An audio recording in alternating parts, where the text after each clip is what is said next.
If you like what you're hearing, put your money where your media is by subscribing to independent podcasts like this one. Go to lauraflanders.org/membership. And thanks. Hi, I'm Laura Flanders, and this is The Laura Flanders Show, the TV and radio program that seeks to raise radical spirits by interviewing forward-thinking people with real models of shifting power from the worlds of arts, entrepreneurship, politics, and activism. From No I Won't to Yes We Will. This week on The Laura Flanders Show, it's official. A record-breaking number of women have won seats in Congress. Over 100 women, more women than ever, were voted into Congress this season, including New Mexico's Deb Haaland and Sharice Davids, the Congress's first two Native American women. Davids is the first out lesbian Native American, too.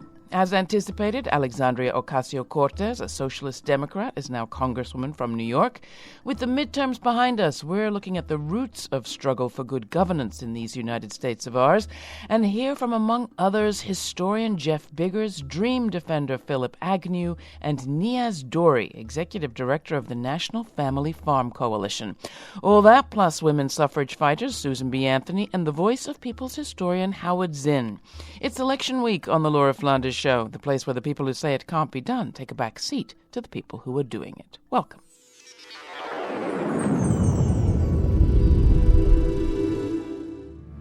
Women had long been denied the right to vote, even after helping to win voting rights for blacks with the passage of the 15th Amendment.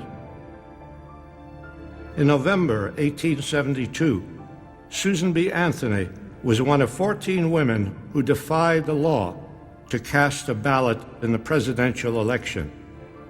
Anthony was arrested for, quote, knowingly voting without having a lawful right to vote, unquote, and was found guilty. Has the prisoner anything to say why sentence shall not be pronounced? Yes, Your Honor, I have many things to say. Your denial of my citizens' right to vote is the denial of my right of consent as one of the governed, the denial of my right of representation as one of the taxed, the denial of my right to a trial by a jury of my peers as an offender against law. Therefore, the denial of my sacred right to life, liberty, property... The court cannot allow the prisoner to go on. But Your Honor will not deny me this one and only poor privilege of protest against this high-handed outrage upon my citizens' rights. The sentence of the court is that you pay a fine of $100 and the costs of the prosecution. May it please Your Honor, I will never pay $1 of your unjust penalty. All the stock in trade I possess is a debt of $10,000 incurred by publishing my paper, The Revolution, the sole object of which was to educate all women to do precisely as I have done. Rebel against your man-made, unjust, unconstitutional forms of law, which tax, fine, imprison, and hang women while denying them the right of representation in the government. And I will work on with might and main to pay every dollar of that honest debt, but not a penny shall go to this unjust claim. And I shall earnestly and persistently continue to urge all women to the practical recognition of the old revolutionary maxim, resistance to tyranny is obedience to God. That was an excerpt from The People Speak, based on Howard Zinn's A People's History of the United States. Resistance. The dictionary defines it as the refusal to accept or comply, an attempt to prevent something by action or argument. United States founding father and slaveholder Thomas Jefferson believed that resistance was nourishing to the body politic. As he wrote to James Madison, a little rebellion was medicine, necessary for the sound health of government. The U.S. has seen lots of rebellions. I had a chance to talk about some of those earlier this year with author-activist Jeff Biggers. What does democracy look like? Resistance, says Biggers, and it's the story he tells in his latest book, Resistance, Reclaiming an American Tradition. Welcome back, Jeff. Great to have you. Thanks so much for having me, Laura. So, I mean, you say this was kind of an act of love for your family and your son. Take us back to that moment, because you've been writing about how hugely powerful some forces in this country are, and then you come out with, well, maybe we can beat them. You know, my son looked at me. This was right after President Trump pulled out of the Paris Climate Accords. And of course, the only country in the world to do so. And my son had often heard me speak about climate change and whatnot, and I think he was expecting some sort of lecture. And he came to me and he said, "Dad, is there any hope for us now?" Meaning his generation. And you know, when a 12-year-old looks at you and says that, you just can't be glib. You can't just say, "Oh yeah, you know, just be nice to your friends and recycle your pop bottle." Right. You know, I had to really think, how am I going to respond to this? And I couldn't just simply say, yes, we can go do climate action and maybe there is hope, because I think we are facing irreversible destruction to our environment right now. And we are in one of the darkest times of our history. And so I had to go back to our roots, to our beginnings. And, you know, Laura, as you say, this is my 8th book. I see myself almost as a cultural historian of the resistance. I've gone region by region looking how people have reclaimed their incredible stories and histories of resistance. And I felt I needed to do it on a national basis, going back not only to the American Revolution, but even before that. So is there hope? Oh, there's so much hope. You know, I looked at my son and I said, I need to tell you a story about being in Washington in 1985. I was 21 years old, and we began to realize, you know, President Reagan at that period refused to put sanctions against apartheid. In fact, he called Nelson Mandela a communist agent, and we allowed apartheid to go on, and there was just absolutely no interference here in the United States. And we felt that was wrong. We had to do something about it. Here, Mandela had been in prison more than I actually had been on this planet. And so we came down to Washington. I was here in New York City at Riverside Church, and we began to blockade the doors of the South African embassy day after, day in, day after. People from around the country, over 400 days we had this sit-in. It was really one of the most amazing movements in our country for the Free South Africa movement. Once again, not to change what was happening there, but to change our own government's complicity to apartheid. And when I was in jail there in Washington, I was sitting with William Sloane Coffin, the great minister and civil rights activist and anti-war activist, and someone who had actually fought through World War II. And he could see I was fidgety, and I was saying, "Bill, this is ridiculous. We're not going to change anything. It's hopeless." And Bill sat me down on this concrete bench in Washington in the jail, and he said, "Jeff, I'm going to tell you something I learned in 1961. He was one of the first white preachers to go down on the freedom rides. And he said, there in Alabama, we were arrested, taken off, brutalized, put in jail. And he said, there, a young African-American saw that he was being fidgety. And they sat him down and said, you know, hopelessness adapts, but hope resists. And I think that is the kind of spirit we have to approach today with the White House and President Trump. Are there people in this book who were new to you? Did you discover new people? I certainly did as I was looking at it. You know, I felt like I needed to tell stories of people beyond sort of the founding fathers, people who often, we talk about these watershed moments, you know, the Boston Tea Party. And we forget, for example, the Boston Tea Party was very unpopular. That, in fact, Benjamin Franklin wrote a letter saying, you know, you really ought to pay for that tea that you threw into the water. And that, in fact, it's, you know, resistance is in the eyes of the beholder and mainly in the eyes of the powerful. And so I had to go back to people we've often forgotten about, people who are fundamental to our country. For example, someone who's quite known to us, but not to most Americans. And that is the very writer who gave us the name, the United States of America. And that was the great British author. He was an undocumented immigrant named Thomas Paine, someone who was a complete failure, twice went into debt, twice had his marriage break up, someone who couldn't even become a tax collector in England. He was such a failure. He gets on the boat, he barely survives, he gets off on a stretcher, and somehow in Philadelphia he manages to start a magazine. And there in 1775, once again, this immigrant who came for the fiery reasons of independence that he had so much heard about, realized there was this colonial elite that was willing to be complicit and reconcile, almost like a democratic establishment in Congress. You know, and Paine pushed them. You know, he said, hey, are we all going to be working with this young movement in Philadelphia? There was this incredible young movement of immigrants and merchants. And once again, he pointed out, hey, less than a third of the people in Philadelphia are native English speakers. Why are we talking about this English Constitution? And he went on, of course, to change the course of our nation with his common sense and, more importantly, his American crisis that forced us, in fact, to not only fight the revolution, but to seed this fundamental credo, Laura, and this is really the theme of my book, is that it's our patriotic duty to resist duplicitous authority when it attacks our democracy. There's so many great stories in the book, and I could have you here talk about all of them. I love stories like this, but it also occurs to me that we do tell a story of resistance about this country that is sometimes overstated. And even just looking at that moment from 1776, the Declaration of Independence, we the people, to 86, when the actual Constitution gets written, and it's kind of different in its respect, in its treatment of freedom, becomes a lot more about freedom of yourself to have your property and not have it messed with. Do we sometimes overstate how much resistance spirit actually made it into our founding documents, and what happened in that decade to change things? Right, that's a great question. And immediately after the revolution, we immediately had rebellions in the back country because the Continental Congress met and began a taxation process that people in the rural areas thought was very unfair, that it was favoring the colonial elite, people who were in power. George Mason was one of our forgotten founders, who did the Virginia Declaration of 1775, and in fact, he gave us the happiness in the life, liberty, and pursuit of happiness. Right. Our original document was life, liberty, and the pursuit of property. And of course, Mason changed that. Mason was one of 3 men who walked out of the Constitutional Convention and refused to sign because of many reasons. One, he said, hey, if we're not going to end slavery, we're not living up to the aspirations of what we've talked about. And 2, he said, we're giving too much power to an aristocracy that is rising. And he felt even giving the president the right to pardon, which we're seeing now with President Trump, was something that was going to be misused. He said we're very close to an aristocracy or a monarchy.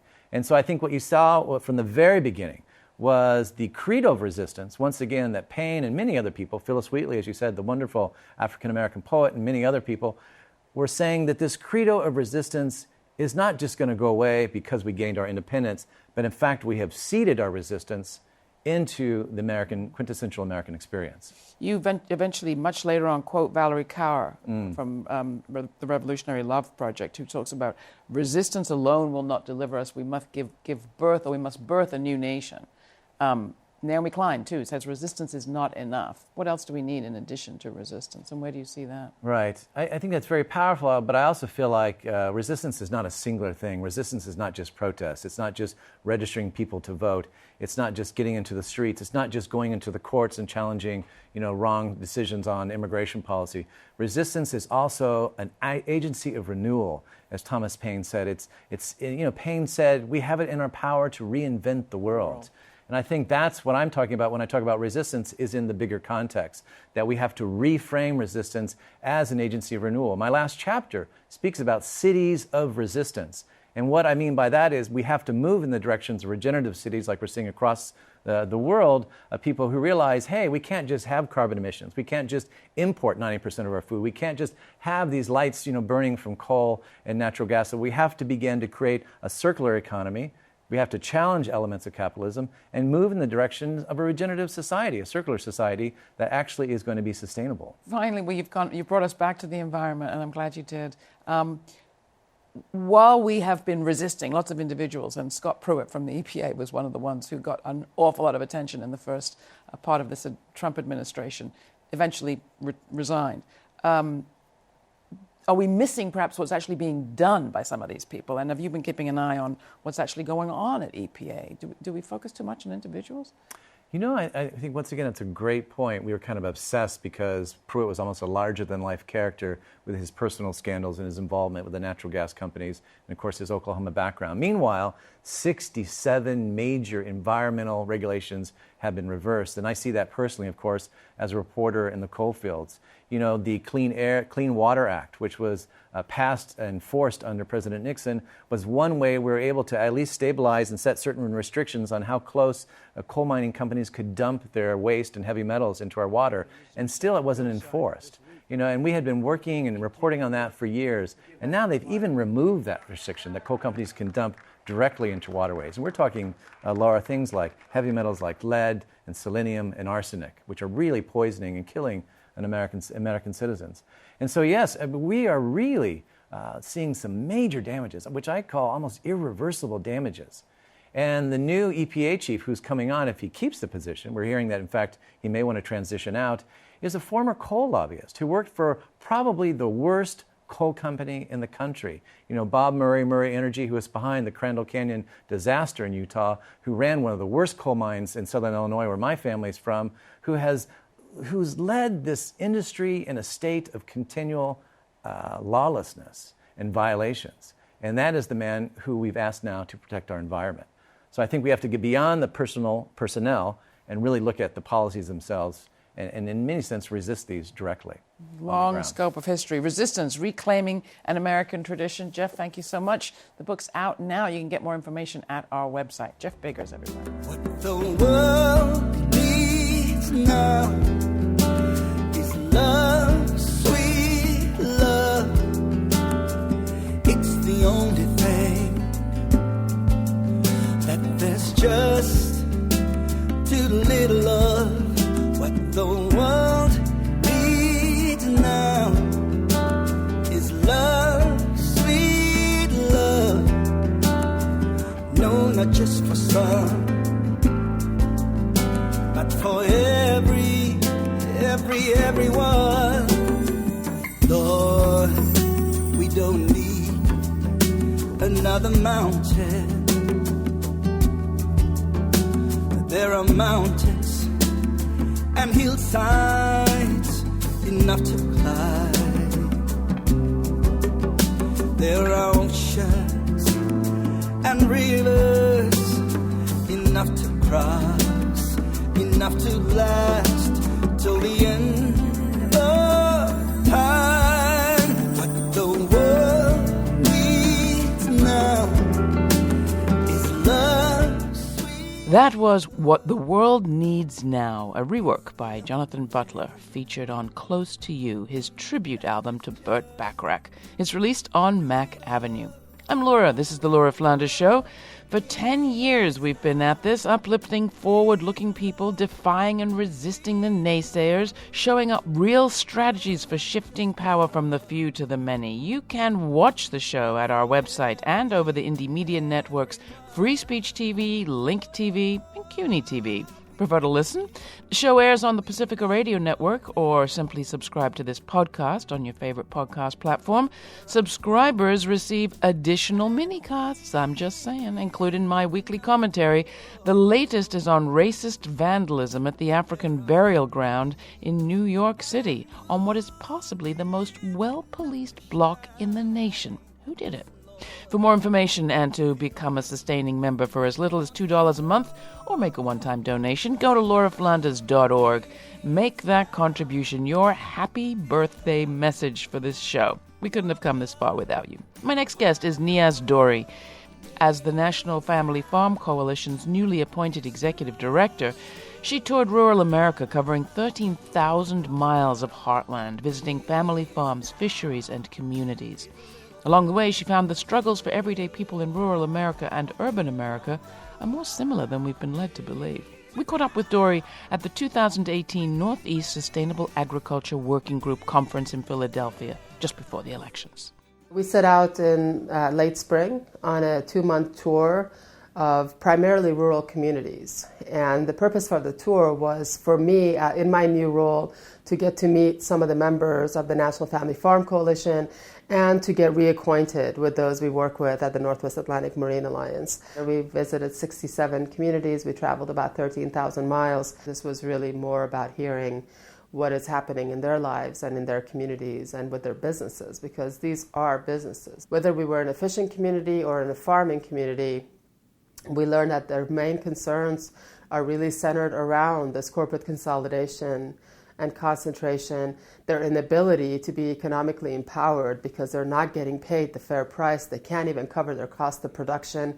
In many cases, they are what I call farming and fishing in the red. Before you even eat their tomato or their fishes hit the dock, they're already in debt. Well, we're told that rural communities are the enemy of urban communities, that they're the places where people who don't see everybody else as equal live, and they're the places where people are more closed-minded, and there is racism, and there is bigotry, and there is everything that makes us want to fear each other. And then they're told that in urban communities, they don't understand farmers, they don't understand rural communities, and they're a bunch of leftist, socialist people who don't get the idea that rural communities are in trouble. And so this idea that these two parts of our society are separate, are so different from each other, is another way to keep us apart. And what I learned on this trip is that there are many in rural communities. Sure, we bumped into a few who we had some heated conversations about, but they were far and few in between. And for the most part, what we learned is that we're dealing with folks who have the same concern as our neighbors do wherever we live, and they feel marginalized. We heard a lot of folks say nobody comes here, and we heard, for example, in Montana, that the presidential candidates for the 2016 elections on the Democratic side did not show up. The Clinton campaign decided they were just going to focus on urban communities and not show up in many rural communities. And it wasn't because they didn't have support. They lost the support because they chose not to value them and not to come and visit with them.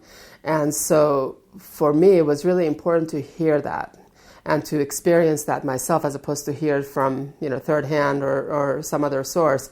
Because here are people who invited us to their dinner tables, or we talked with them around their trucks or on their fishing boats, and we were hearing from them views that I wasn't expecting to hear, because our current system tells me they are so close-minded that I'm not going to hear things from them that I would hear from my more progressive, so-called progressive colleagues and friends.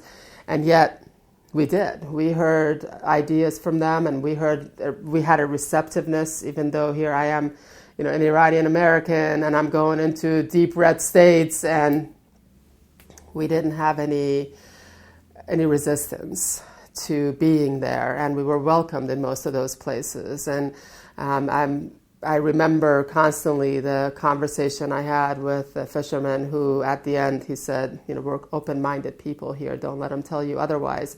And so we experienced that quite a bit. And so I guess I'm now challenging the notion that there is that much separation. It's not just like any other community where there are some who feel a certain way and others who don't. And when we paint rural communities with a broad brush, or when urban communities are painted with a broad brush, we end up hurting ourselves, and we end up diminishing our ability to organize across communities and across areas of interest. And so I just want to encourage those who have preconceived notions around what anybody feels or thinks about, whether they live in the middle of New York City or in the middle of Iowa, to suspend that, because if you don't, then we're setting up more of what we're experiencing right now. We need to let go of those assumptions in order to really make the systemic changes that we need to make and organize in a way that truly does build power and builds a broader base for the changes we want to see, because they're not that different than the changes rural communities want to see. That was Niaz Dory, Executive Director of the National Family Farm Coalition. We'll hear more from Dory in coming weeks in our coverage of NISAG. That's the Northeast Sustainable Ag Working Group Conference, which took place in Philadelphia. While we're talking about work to do, Dream Defenders co-founder Philip Agnew presented that movement's Freedom Papers, a kind of future-looking update on Thomas Paine, at a recent forum hosted by the SNCC Digital Gateway. That's the new incarnation of the Civil Rights Era Student Nonviolent Coordinating Committee. The Digital Gateway is determined, as they put it, to, quote, learn from the past, organize for the future, and make democracy work. Here's Philip. There are those that will tell you that corporations magically make this world go around. They'll tell you that businessmen keep the lights on, that they have the power to hire the sun and send it home at night. They'll tell you that bankers are great angels from on high that descend from heavenly penthouses with messages from the Bank of God. They'll tell you that hell on earth can all be eased with their credit and cars and clothes. They'll tell you that they saved the day. They'll tell you that the real problem ain't them, that the real problem is your man or your woman or that Haitian or that illegal or that redneck, and if we could just do away with them, we could all do big business better together. But we know better. We know about their eviction letters and rent hikes. We know about their cut hours and unpaid overtime and no insurance. We know about the crumbling schools, their police and prisons, and our empty wallets and refrigerators. We know who really saves the day. So why don't we praise the cook and the cleaner and the cashier? Why don't we praise the busboy, the bar back, and the burger broiler? Why don't we praise the waiter, the welder, and the dishwasher? Why don't we praise the maid, mothering our children and theirs? Why don't we praise the trash men, the last men to stand with King before he became a holiday? We can build a state that refuses to arrest our kids and provides health care to us all. If there's a police department, a liquor store, and a check cashing place on every block, why can't we have a community center? I don't know about y'all, but we're tired of begging for crumbs from the meals that we cook. So we offer these 7 freedoms like lit sticks of dynamite for your expectations, like ultralight beams in the dead of night, pictures of possibility, a new North Star, reminders of our yesterdays and our tomorrows, a new contract between us and our grandchildren. These are our freedom papers. And so what it goes on is it's 7 freedoms: freedom from poverty, freedom from prisons, freedom of mind, a free flourishing democracy, freedom of movement, freedom from war and violence at home and abroad, and a freedom to be. And it lays out a central story that we want to put out and we want to collectivize, that the problems of this world are built by corporations. It's a basic story that we all know and that we all understand, but no young people believe at all. They don't believe that if it don't make money, that it's something that they should do, right? It's an activity that they should be engaged in or interested in. And so we've got to undermine that story. And we've got to really show people that, look, we don't make our decisions based on this money. Right? We don't look at developers like gods who come in and they can make the slums walk again. We look at it differently, and we could put forth that idea, and they're ready for that idea. And the closing part I want to read for you all very quickly, and I'll end it, is our version of a poem written by Martín Espada called Imagine the Angels of Bread. This is a year that rent freezes, that no family faces eviction to make way for a new highway or high-rise or coffee shop or parking lot. This is the year that governments call emergency sessions, threaten government shutdowns if opponents refuse multi-billion-dollar bailouts for single mothers. This is the year 4-time felons found guilty of falling in traps are found running in Miami, and running in Pahokee, and running in Duval for Senate and mayor and governor. This is the year abuelas and grands made maids, rise at dawn, pack blankets, make meals, board buses to beaches to bathe, bask, and laugh in suns once served under. If our liberation began with the vision of a world without the colony, the slum, favela, and ghetto, then this is the year. So let every one of us, hungry, tired, yet undefeated, lasso a new North Star and study war no more. Well, that does it for this week's show. If you have worked your heart out this year for a change in Congress or in your state house or in some other way in your community, one thing you know as we do, that not all the change we need as a nation is ever going to come from Congress, no matter who is in charge. When it comes to the themes of today's program, consent, connection, representation, and the freedom to be, we need serious structural changes of just the sort Thomas Jefferson had in mind, and some he didn't have in mind, when he wrote that governments have a tendency to degenerate. Public rebellions, as he put it, are what nourish attention to the affairs of the public. We've seen rebellions of the right and the left in the last few years. What corrodes the body politic, he'd say, is taking losses or even wins lying down. Blue wave or red wave or purple wave or green. What has kept the United States on track have been waves of people power, organized, accountable, intersectional, rising up, not just to vote, but to put life into our democracy. If you missed our report last time on progressives running for office in rural America, check it out, or our report on transformational cities. All of our archives are at our website. That is www.lauraflanders.org. Now is the time more than ever to support programming like this. We're heading into our year-end fundraising season at the Laura Flanders Show. We're already getting ready to bring you a whole new year of reports on visionaries and rebellious innovations all across the country. And remember, this is the place where the people who say it can't be done take a back seat to the people who are doing it. So do it. You voted, Act, resist, revive, and whatever you're doing, stand up for public media like this program. It's what connects us all. It's the glue. We don't take money from governments or corporations. We rely on you. So thank you, and don't forget to tell your friends to check out this show by watching on Lynx TV, Free Speech TV, CUNY, or listening to the Pacifica Radio Network, or subscribing to this podcast. You can write to me, that's Laura, L-A-U-R-A, at lauraflanders.org. I do my best to get back to each and every one of you. And thanks. Till next time, stay kind, stay curious. I'm Laura Flanders.